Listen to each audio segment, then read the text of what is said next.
What's up guys, my name is Ace, and today we finally got a blog post talking all about the progression systems in Modern Warfare 2, and there is a lot to go over today and a lot of things that are very different from previous years. So without further ado, we're just going to dive right into this, and let's first talk about operator leveling, your standard player progression or player level. And with this at launch, we have our standard military ranks, which is the same that we've seen over the past several years, where you start at level 0 and you rank up to rank 55, and between those ranks, you're unlocking all of your class-based items. So you're unlocking many of your guns, your equipment, your field upgrades, your perks, all of those things are unlocked between level 0 and level 55. Although keep in mind this time around, with weapons, many of them are earned through their progression tree, so you don't earn them for your player level, you'll earn them for leveling up a gun that's earlier on in the progression tree. But aside from that, it's the basic 55 military ranks that we would normally expect to see, and that is as far as we're going to be able to go until Season 1 launches on November 16th when it comes to player level. Then they go on to explain their daily challenges that are going to be in the game at launch, and we're going to have access to 3 of these challenges every single day. The first one will be a general challenge that may not require much of a change in playstyle, and they give an example as like win a match in any mode or get 15 kills while aiming down sight. Just super basic challenges that you'll likely get just by naturally playing. Then there's another type of challenge which focuses on a specific weapon category, like get 5 headshots with an SMG or 5 sniper rifle kills. And then finally, there's a special challenges that encourages exploration with a specific loadout feature, like field upgrades or perks, like get 2 kills while using dead silence or get a kill with a drill charge. Now they also go on to explain that if you complete all 3 of these daily challenges, a bonus challenge will be unlocked. And with this, it gives you an option for 2 different challenges, and once you complete one of those 2 challenges, the bonus challenge's XP reward is given. And then they even go on to clarify here that each multiplayer daily challenge, as well as the bonus challenge, will only award XP. And as much as I like the idea of these daily challenges and having some variety with them, this part immediately killed some of my hype, because the moment you reach rank 55, these daily challenges are now completely meaningless to you. These mean absolutely nothing, and I won't care about them beyond the first 2 to 3 days of playtime in this game. And that personally really sucks to see. I think it would be great if this also awarded double weapon XP, because that's something that's really valuable long term. But player XP beyond those first few days is not going to mean anything.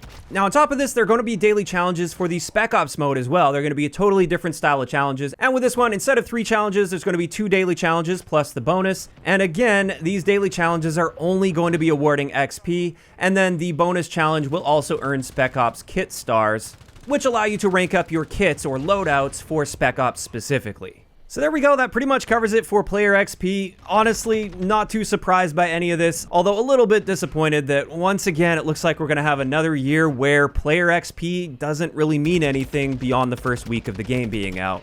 But now let's move on to the weapon progression.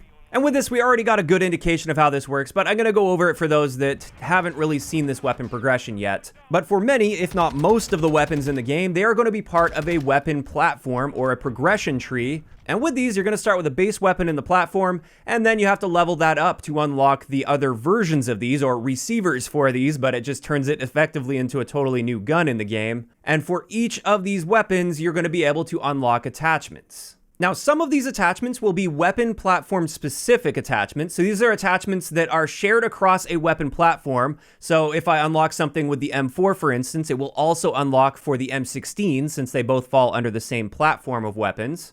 And these attachment slots will include barrels, magazines, stocks, and rear grips. But then on top of that, you're also going to be earning universal attachments that are shared between other compatible weapons. And this is going to include muzzles, underbarrels, ammunition, lasers, and optics. So basically, if I unlock a certain suppressor, for instance, on one gun, that means any other gun in the game that has access to that specific suppressor attachment, it will also be unlocked for that gun immediately. And this applies even if they're totally different weapons in a totally different category and a different platform as well. It's universal. Now, let's move on to the next thing they outlined here, and this is something that's brand new to the Call of Duty franchise, and something I'm skeptical about at this point. Of course, I'm willing to give it a shot. Maybe I'm going to end up loving it. I'm trying to keep an open mind with it, but I'm also skeptical that they can keep this balanced.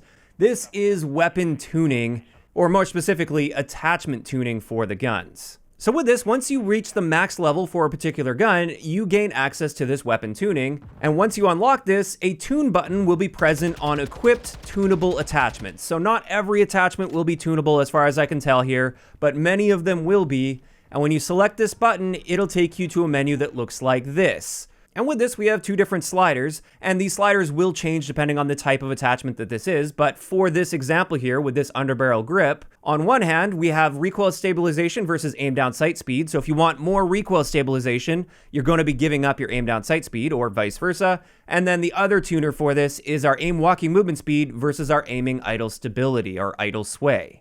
So this system really allows you to fine-tune certain attachments on your gun, and they do say that while the changes may seem small, they could add up to make a weapon fit your ideal meta. So I don't think you're going to be able to really significantly change these attachments.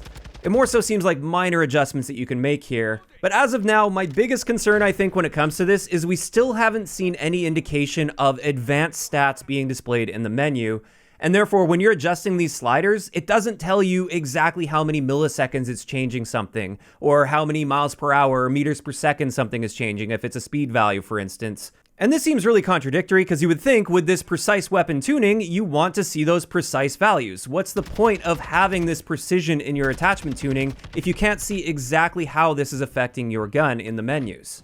In my opinion, this shouldn't be a guessing game. We should be able to see those exact values, and I'm still holding out some hope that this is something we'll see at launch, but there's no indication that this will be present, and that has me concerned. So overall, like I said, I'm still open to this system, and maybe I am going to like it, but I'm very skeptical at this point, and I guess we'll just have to wait to see how this turns out. But moving on to the next thing, let's talk a bit about the Spec Ops progression, and this is going to be quite important for those that are interested in taking part in raid missions in the future, which aren't going to be coming at launch, but they seem quite interesting. We haven't gotten a full outline on that, but it looks like the raid missions will be using Spec Ops kits, and therefore it's likely going to be in your best interest to prep yourself by earning stars to upgrade your kits in the game. Now, for those that don't know, there's going to be different kits in Spec Ops, like Assault or Engineer, for instance, and they give you different perks and items that you take into the match with you.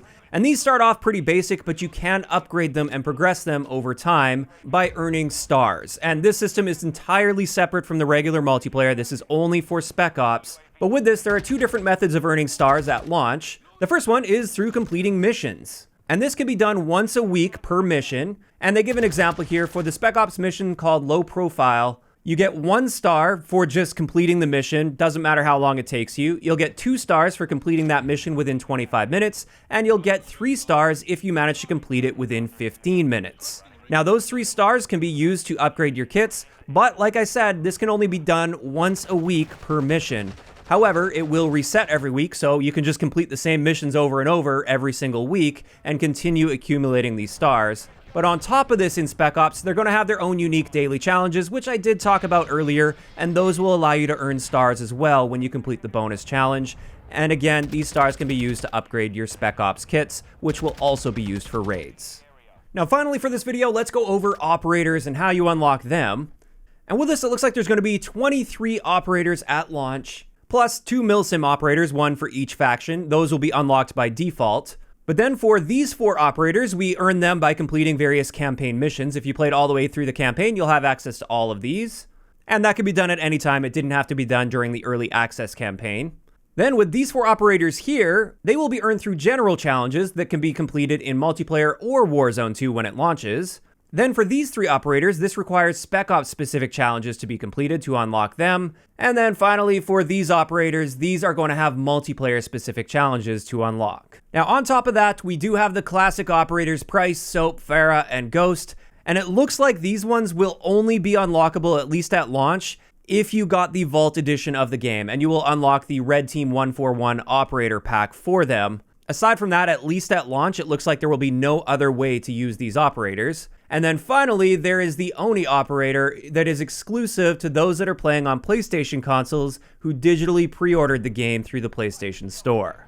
And with that, that's going to wrap it up for today's video on the progression systems that were outlined today in the blog post. However, you might notice there's one key thing I left out of this video, and this is camo challenges. They also outlined exactly how the camo challenges are going to work, and they're actually quite a bit different than previous years. And as a result, I just felt like this deserves a video of its own. So expect a second video from me today. I wanted to be able to dive into great detail with these camo challenges and not try to like squeeze it into this video. So if you guys are interested in seeing all of the details when it comes to these camo challenges, like I said, there will be another video coming today. So if you guys haven't subscribed yet and turned those notifications on, now would be a good time to do that, not only for today's video, but also a ton of Modern Warfare 2 content that I've got queued up, ready to go for launch. And with that, this is where I want to hear from you guys in those comments down below, just focusing on these elements that I outlined in today's video. What are you thinking about these progression systems so far? Whether that's standard player progression, weapon progression, attachment tuning, Spec Ops Progression, or operator unlocks, just let me know all of your thoughts down below. If you enjoyed the video, a like rating is always appreciated, and don't forget to subscribe for more if you haven't already. I'll talk to you guys next time.